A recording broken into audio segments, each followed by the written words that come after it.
Hello students, मैं रजनीश कुमार आपके अपने YouTube channel Rajneesh maths academy में एक बार फिर से स्वागत करता हूं। आज हम बताने जा रहे हैं क्लास 12 का चैप्टर, जिसका नाम है वेक्टर अलजेब्रा, सदिश बीजगणित। एक्सरसाइज 10.4 करने वाले हैं। इसके पिछले वीडियो में हमने आपका क्वेश्चन नंबर 2 तक कंप्लीट किया था, क्वेश्चन नंबर 1 और क्वेश्चन नंबर 2। क्वेश्चन नंबर 3 आपका क्या कह रहा है? क्वेश्चन नंबर 3 जो आपका है, कह रहा है कि यदि एक मात्रक सदिश वेक्टर ए आई के साथ पाई/3 और वेक्टर जे के साथ पाई/4 और वेक्टर के साथ एक न्यून कोण थीटा बनाता है, तो थीटा का मान ज्ञात कीजिए और इसकी सहायता से वेक्टर ए के घटक भी ज्ञात कीजिए। तो क्या कह रहा है? पाई/3 बनाता है वेक्टर ए के साथ, यानी अल्फा। इसको आप क्या मान लो? अल्फा मान लो। ये आपका अल्फा दिया हुआ है पाई/3, और क्या दिया हुआ है? बीटा जो दिया हुआ है वह पाई/4 है, और जो आपका गामा है वह थीटा दिया गया है। तो कह रहे थीटा का मान क्या होगा और इसका घटक क्या होगा। तो हम क्या करेंगे? फॉर्मूला जानते हैं। फॉर्मूला क्या होता है आपका? फॉर्मूला होता है cos square alpha plus cos square beta plus cos square gamma बराबर क्या जानते हैं? 1 होता है। ठीक है, तो हम क्या करेंगे? बारी बारी से अल्फा की जगह हम क्या रख लेंगे? पाई/3 रखेंगे। क्या करेंगे? पाई/3 रखेंगे। और ये क्या है? बीटा है। बीटा की जगह क्या रखेंगे? पाई/4 रखेंगे। फिर प्लस है, कॉस स्क्वायर है, और ये गामा की जगह क्या रखेंगे? थीटा रखेंगे। इक्वल क्या हो जाएगा? 1 हो जाएगा। तो ये क्या है? कॉस पाई/3 स्क्वायर लगा हुआ है, तो कॉस 60 डिग्री का मान 1/2 होता है, और इसका स्क्वायर करेंगे तो 1/4 हो जाएगा। फिर 1/√2 होता है cos 45 डिग्री का, इसका स्क्वायर करेंगे तो 1/2 हो जाएगा। प्लस फिर आपका क्या लिखा हुआ है? cos स्क्वायर थीटा लिखा हुआ है। इक्वल क्या है आपका? 1। तो यहाँ से हम कह सकते हैं cos स्क्वायर थीटा इक्वल 1। और ये +4, 1/4 इधर आके -1/4, और +1/2 इधर आके -1/2 हो जाएगा। यहाँ नीचे नहीं कुछ 1 हो जाएगा। अब इसको हल करेंगे cos स्क्वायर थीटा, इसका एलसीएम 4 हो जाएगा। यहाँ से 1 को 4 से डिवाइड करेंगे 4 हो जाएगा, यहाँ 1 हो जाएगा, यहाँ क्या हो जाएगा? 2 हो जाएगा। इस प्रकार मेरा जो cos स्क्वायर थीटा आएगा वह क्या आ जाएगा? 4 - 3 मतलब 1/4 हो जाएगा। और जब 1/4 हो जाएगा तो cos थीटा इक्वल क्या हो जाएगा? स्क्वायर इधर आके अंडर रूट में 1/4 से बाहर निकलेगा तो क्या हो जाएगा आपका? 1/2 हो जाएगा। यानी इस प्रकार cos थीटा 1/2 आया। और cos थीटा जब 1/2 आया तो cos कितना का मान होता है? 1/2। cos कितना का मान? 1/2 60 डिग्री का। 60 डिग्री को क्या लिखते हैं? पाई/3 लिखते हैं। इस प्रकार में थीटा क्या आ गया? पाई/3 आ गया। तो थीटा का मान मेरा कितना आ गया? पाई/3 आ गया। पूछ क्या रहा था? पूछ रहा है इसमें क्या? थीटा का मान ज्ञात कीजिए और इसकी सहायता से ए के घटक भी ज्ञात कीजिए। कह रहा है ए का घटक। तो देखिए ए का जो घटक होगा, यहाँ से ए के घटक, ए का जो घटक होगा, सिंपली क्या करेंगे? ये क्या था? पाई/3, यानी cos पाई/3, cos 60 का मान कितना? 1/2। और ये पाई/4, cos 45 का मान 1/√2। और ये कितना था? और ये थीटा था।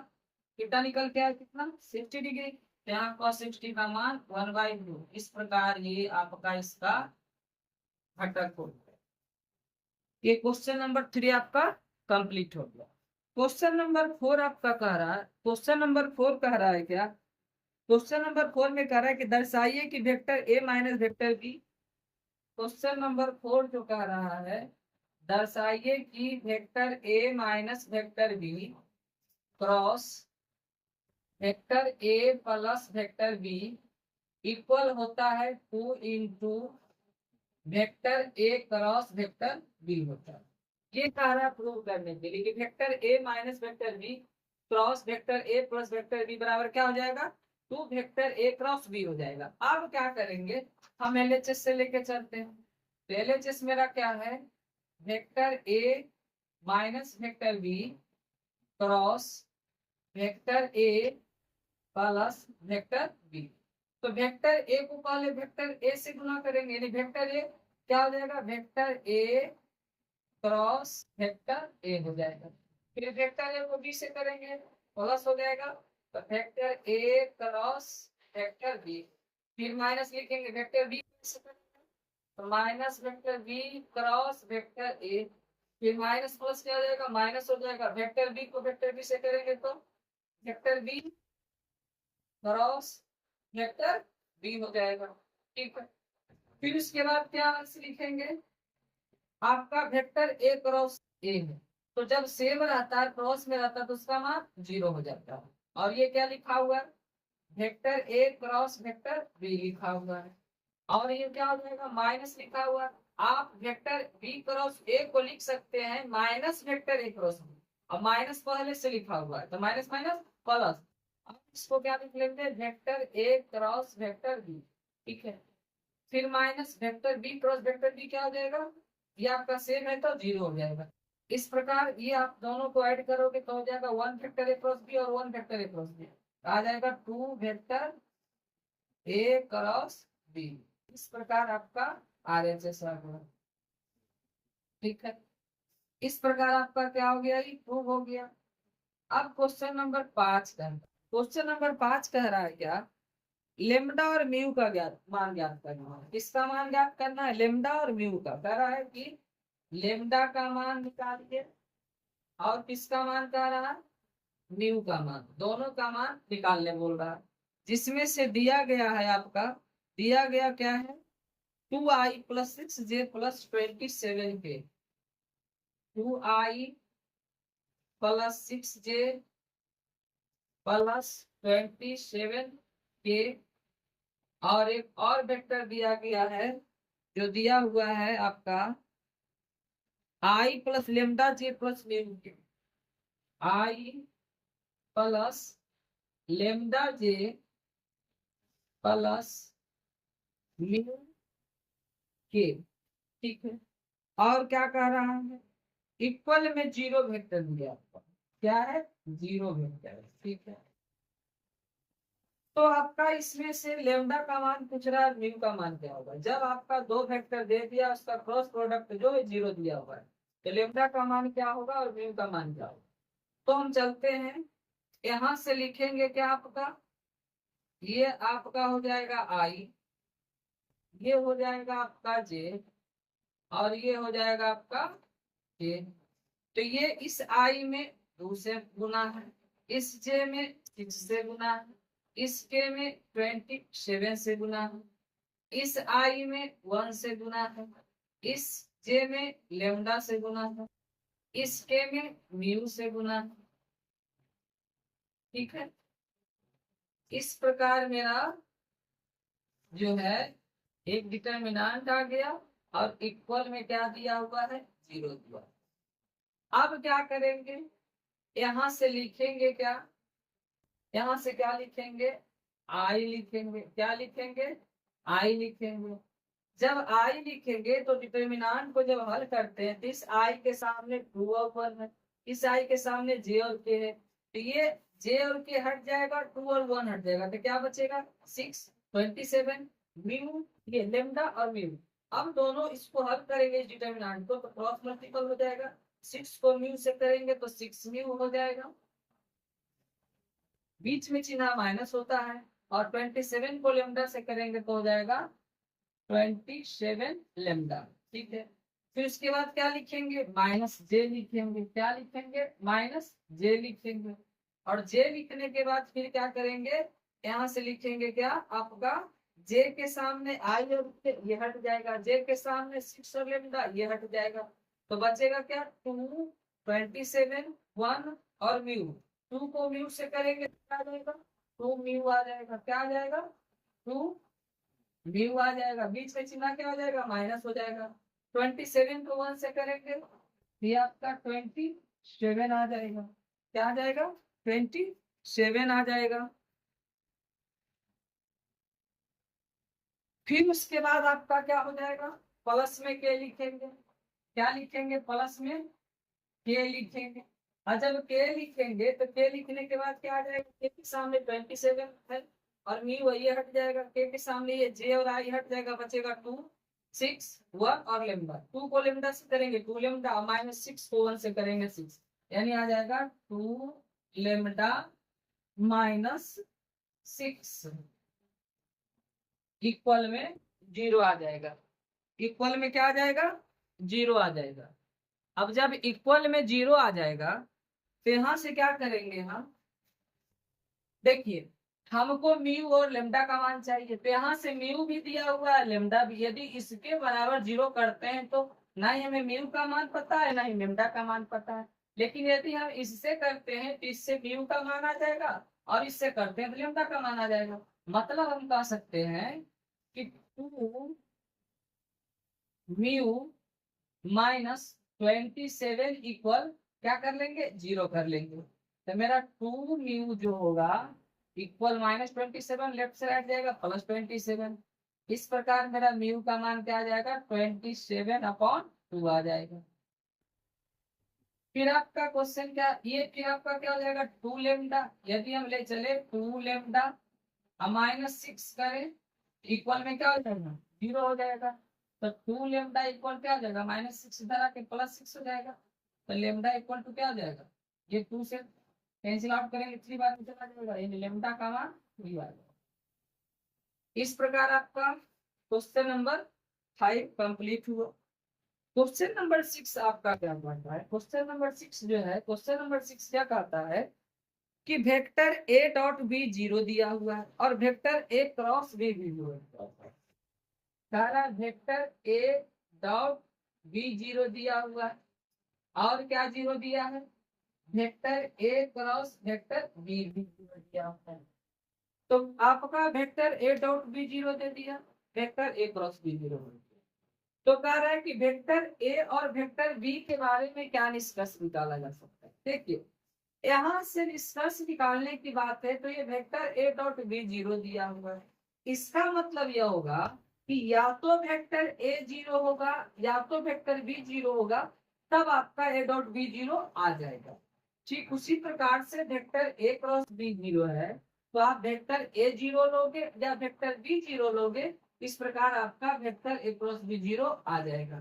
ठीक है, यानी इसमें से ये कंडीशन यह कह रहा है कि इसके अकॉर्डिंग दोनों में से कोई एक वेक्टर 0 लेंगे तो आपका a डॉट b भी 0 आ जाएगा, a क्रॉस b भी 0 आएगा। यानी कह सकते हैं कि वेक्टर a 0, वेक्टर लिखेंगे क्या? आइदर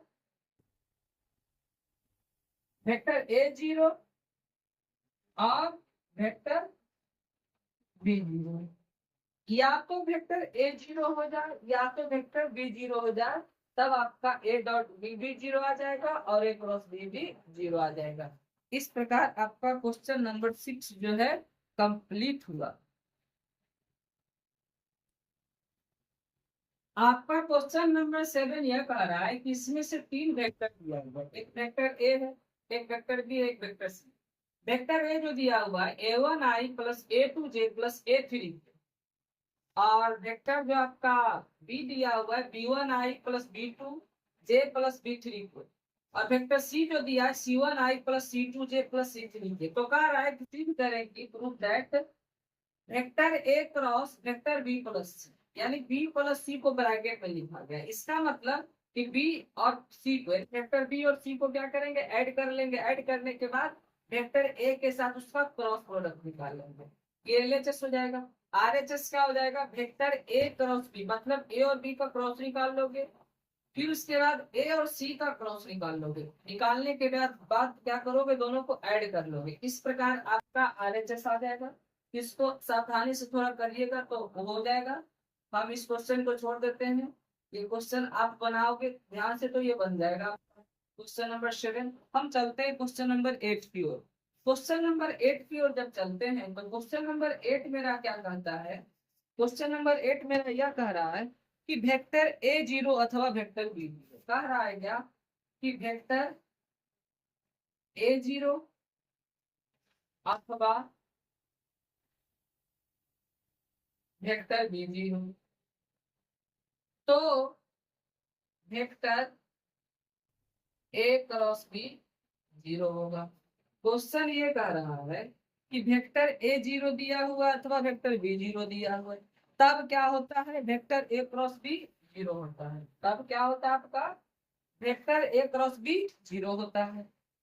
क्या विलोम सत्य? उदाहरण सहित अपने उत्तर की पुष्टि कीजिए। यानी इसका विलोम का मतलब यह होगा, सबसे पहले क्वेश्चन क्या कर रहे हैं समझिए कि वेक्टर ए 0 होगा अथवा वेक्टर बी 0 होगा तब ही वेक्टर ए क्रॉस बी 0 होगा। जबकि इसका विलोम कर रहा है कि विलोम सत्य है, ये सिद्ध करने के लिए। विलोम का मतलब हुआ कि वेक्टर ए 0 नहीं लेंगे और वेक्टर बी भी 0 नहीं लेंगे तो भी वेक्टर ए क्रॉस बी 0 आ जाएगा। ऐसा विलोम कर रहा है तो कर रहा है सत्य है या असत्य। तो हम क्या करते हैं, अपने मन से एक वेक्टर लेते हैं। वेक्टर आपका ले लेते हैं आई प्लस जे प्लस के। एक वेक्टर आई प्लस जे प्लस के ले लिए और एक वेक्टर बी ले रहे हैं। ये जो है ना, इसमें आप 2 से गुना कर लो या 3 से कर लो, 4 से कर लो, किसी से भी। चलो हम 2 से ही करते हैं। ये 2i हो जाएगा, 2j हो जाएगा और आपका 2k हो जाएगा। यानी पहले वाले वेक्टर में 2 से गुना कर दूंगा तो ये मेरा दूसरा वेक्टर बी बन गया। अब इस कंडीशन में जब हम वेक्टर ए क्रॉस बी निकालेंगे तो क्या होगा, 0 आएगा। आप निकाल के देख लोगे क्या जाएगा, 0 आ जाएगा। ऐसे करके देख लेते हैं। जैसे ये हमको चाहिए वेक्टर ए क्रॉस बी, ठीक है।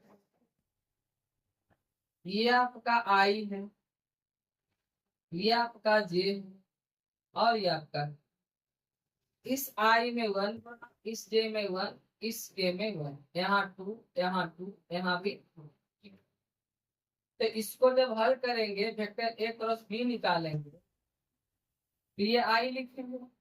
आई के सामने ये है 1 2 हट जाएगा और जे के हट जाएगा, बचेगा 1 1 2 2। जब इसको हल करेंगे तब 2 1 जा 2, बीच में माइनस होता है, 2 1 जब 2 में 2 जाएगा, क्या हो जाएगा 2 माइनस 2। फिर माइनस लिखेंगे जे। जे को लिखने के बाद जे के सामने आई हट जाएगा, के हट जाएगा, 1 हट जाएगा, 2 हट जाएगा, बचेगा 1 1 2 2।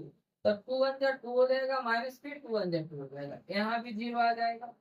फिर प्लस में क्या लिखेंगे, के लिखेंगे। जब के लिखेंगे के सामने 1 2 हट जाएगा और जे आई हट जाएगा, बचेगा 1 1 2 2। 2 को 1 से करेंगे 2 आ जाएगा, फिर 2 को 1 से करेंगे 2 आ जाएगा। इस प्रकार मेरा वेक्टर ए क्रॉस बी क्या आ गया, 0 आ गया। क्या आ गया, 0 आ गया। अतः हम यह कह सकते हैं कि वेक्टर ए 0 या वेक्टर बी 0 यह होना आवश्यक नहीं है, तभी वेक्टर ए क्रॉस बी 0 आएगा। आप वेक्टर ए यहाँ से लिए, वेक्टर ए 0 नहीं था, वेक्टर बी 0 नहीं था, मतलब वेक्टर ए 0 नहीं भी लीजिएगा, वेक्टर बी भी 0 नहीं लोगे तो भी आपका वेक्टर ए क्रॉस बी 0 आ जाएगा। यही कह रहा था प्रूव करने के लिए। इस प्रकार आपका क्वेश्चन नंबर 1 कंप्लीट हुआ। फिर मिलेंगे हम नेक्स्ट वीडियो में, आपका क्वेश्चन नंबर 9 से लेकर के क्वेश्चन नंबर 12 तक हल करेंगे। यदि ये वीडियो आपको हेल्पफुल लगता है तो कृपया करके आप इसे, अभी तक इस चैनल को सब्सक्राइब नहीं किए हैं तो सब्सक्राइब कर लें और अपने फ्रेंड्स में इसे शेयर करें और कमेंट करना ना भूलें। तब तक के लिए bye bye, take care, thank you.